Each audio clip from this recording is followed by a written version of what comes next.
Director Vetrimaaran பார்த்தீங்கன்னா, அவரோட கெரியர்ல one of the best மூவினா ஏகப்பட்ட மூவி. அவர் எடுத்த எல்லா படமே ஒன் ஆஃப் த பெஸ்ட் மூவின்னு சொல்லலாம். ஆனா என்ன பொறுத்தவரையும் பார்த்தீங்கன்னா, வடச்சென்னை பொறுத்தவரையும் தாறுமாறு தக்காளி சோறுன்னு தான் சொல்லியாகணும்.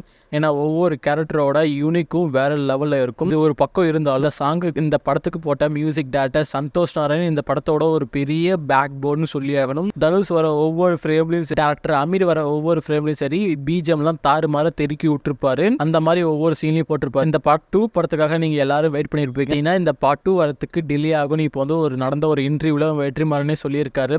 ஸோ எல்லாரும் என்ன சொல்றாங்கன்னு பார்த்தீங்கன்னா, இது தள்ளி போகல, ட்ராப் ஆயிருக்கு. வடச்சென்னை 2 ட்ராப் ஆயிருக்கு. இது வரதுக்கு சான்ஸ் இல்லை அப்படின்னு சொல்லிட்டு இருக்காங்க.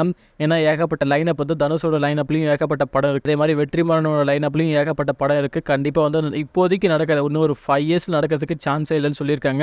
ஆனால் என்னை பொறுத்த இவங்க காம்போல வடச்சென்னை 2 வேற லெவலில் தான் இருக்கும்னு நினைக்கிறேன். எப்பெல்லாம் தனுஷ் கீழே விழுறாரோ அப்பெல்லாம் தூக்கி வருது நம்ம வெற்றிமாறன். இவங்களோட வடச்சென்னை 2 படத்தோட காம்போ வேற லெவலில் இருக்க போது. நீங்கள் இந்த படத்துக்காக எவ்வளோ வெயிட் பண்ணீங்கன்னு சொல்லிட்டு கீழே கமெண்ட் பண்ணுங்க.